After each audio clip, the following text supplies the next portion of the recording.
The episode starts as Gabimaru's mind drifted back to the past. He remembered the moment when the village chief had defied death itself. His shinobi clan had launched a brutal assault on him, their weapons slicing through his flesh. Yet, the chief had merely grinned wickedly as he stood there, seemingly impervious to their attacks. Rumor had it that he had obtained a potent elixir from a distant land across the sea. Sajiri's skeptical expression caught Gabimaru's attention, and he sensed her disbelief in the existence of the elixir of life. With a reassuring smile, he affirmed that the fabled potion was indeed real, though he couldn't say for certain whether it could be found on this particular island. Bound as they were, they trudged through the verdant jungle, surrounded by the breathtaking sights and sounds of this magical place. Sajiri remarked on the surreal nature of their surroundings. As Gabimaru surveyed their surroundings, he found it downright creepy. There was no discernible pattern to the species of plants that grew here, and their habitat seemed completely unnatural. A flash of the survivor's image crossed his mind, reminding him that they couldn't let their guard down in this treacherous terrain. He cautioned Sajiri to stay alert, warning her of the potential dangers that lay ahead. However, as he attempted to free himself from his bonds, Sajiri immediately reprimanded him, insisting that he keep them on. Gabimaru spun around, incredulous at her suggestion that he navigate this perilous place with his hands tied.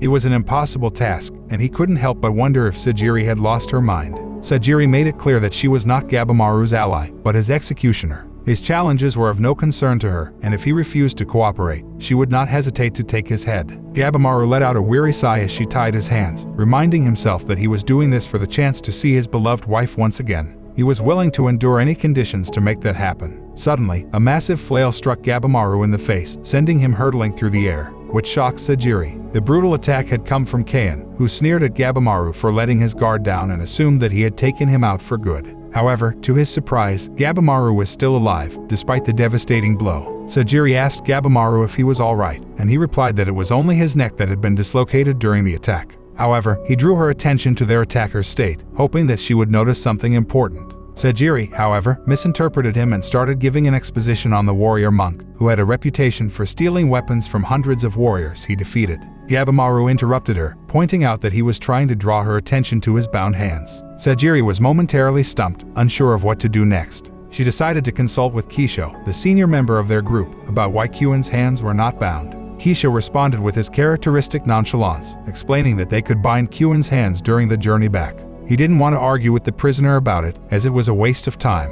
Gabimaru steps forward, coming face to face with Sajiri. Kisho begins to explain that Sajiri is the lowest-ranked executioner due to her unwavering honesty, but before he can continue, Sajiri cuts him off. Meanwhile, the monk grows increasingly impatient with Gabimaru's lack of acknowledgement, slamming his weapon down and excitedly revealing his box of many weapons. However, Gabimaru calmly explains that fighting would be pointless and give the other criminals a head start. Kyuin suggests that given the lack of leads, it may be best to eliminate all the criminals to allow for a thorough search for the elixir. The shinobi happens to be first on his hit list, with an executioner standing by to witness the outcome. Gabimaru is disgruntled at having to end someone again. Nevertheless, he steels himself for the task at hand as Kyuin charges towards him. Meanwhile, Sajiri taps the shinobi's shoulder, still insisting that he bind his own hands while restraining himself.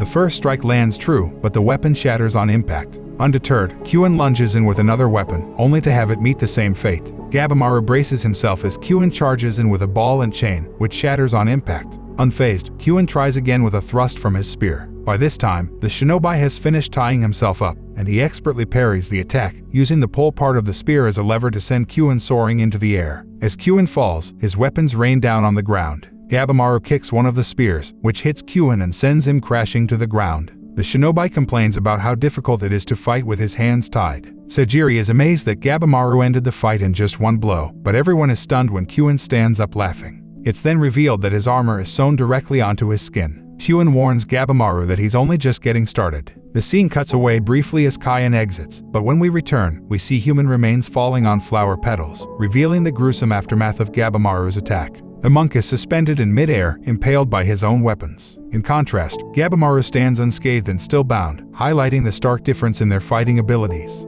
He remarks that the entire encounter was a waste of time and urges Sajiri to join him in searching for the elixir. She looks at him in disbelief, but he shows his tied hands to prove that he cannot fight. Kishio's sword draws Gabimaru's attention, but he ignores the interruption and instead decapitates his prisoner Kyuin to provide evidence of his defeat. As Kishio bids them farewell and heads back to the ship, the shinobi anticipates a brawl, but Kishio reminds him that they are not foes nor friends, but simply tasked to capture their fugitive prisoner. Sajiri cautions Kishio to be careful on his return, considering the island's missing 60 men. Sajiri Sr. scoffs at her concern for others, grateful for his early exit. Kishio chides her naivety, warning her that just because Gabimaru is restrained does not mean the danger is gone. Kishio divulges the ongoing alliances, seduction attempts, and killings taking place on the island. Aizen's fate is a prime example, met by his ravenous cellmate deep within the forest. Kishio offers to take out Gabimaru for Sajiri's sake, but Gabimaru quickly intervenes, brandishing his sword. Gabimaru warns Kishio not to jest and takes his leave. Kishio predicts that within hours, half of the criminals will perish, and within a day, only one will be left standing. The inevitable deaths of some criminals are already unfolding, with Kishio revealing their expendability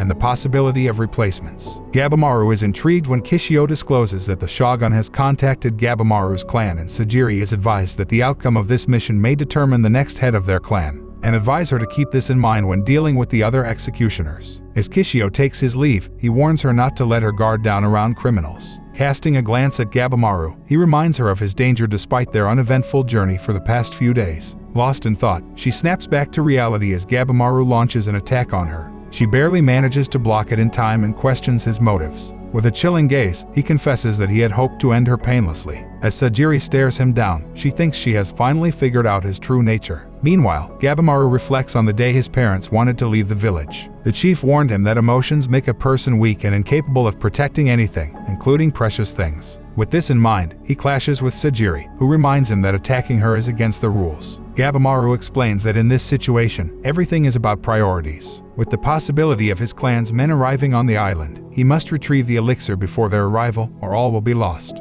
He has no hatred towards Sajiri, but she will hinder his pace if she follows along. Sajiri sees Gabimaru's reasoning and morality as extreme and abnormal, leading her to believe that he should be executed immediately. However, she finds herself hesitating, unbeknownst to Gabimaru, who suffers from the same dilemma. He knows he should have killed her by now, but he too hesitates. He thinks back to an interaction with his wife, who made him realize that it is normal not to want to kill anyone. She pointed out that his heart was beginning to change for the better, and he was losing his ruthlessness, which affected his mission, causing weakness. Flashing back to the current fight, he fails to take the finishing blow when the opportunity arises, attributing it to his weakness, knowing it will not help him survive this ordeal. They continue to clash. Gabimaru reflects on the chief's teachings and becomes cold-hearted again. He breaks Sajiri's blade and strikes with a deadly blow, but she defends herself with her scabbard. He confesses that he doesn't care about the other criminals, but ending her will hurt him, so he requests that she allows him to finish her off quietly. Sajiri doubts that he still has those kinds of emotions. Gabimaru agrees with her doubts and gains the upper hand. However, he struggles to finish her off. The dark apparition of the chief pushes him to be ruthless, but it disappears as the loving image of his wife covers his body. He winces in pain as he admits that he does feel something. Sajiri knows that Gabimaru is only a product of his environment, which is why she hesitates to attack him. She senses a tormented soul like hers, but he endures and tries to hide his emotions. Gabimaru begins to cry as he calls himself weak for not being able to finish her off. She sheathes her sword as she tells him that it's not weakness, but rather the seed of strength. She compares feeling nothing to averting one's gaze and believes that true strength lies in not fleeing from emotions. She knows this because he indirectly taught her to face her demons. As Sajiri stands up, she tells him that she will forgive his wrongdoings. She challenges him to confront his crimes and emotions to reclaim his life. Despite their unchanged relationship, Gabimaru is not the same as before. Meanwhile, Fuchi and Tamiya are surprised to find statues on the island and are awestruck by the mysterious sight. Tamiya gets stung by a butterfly, and upon closer examination,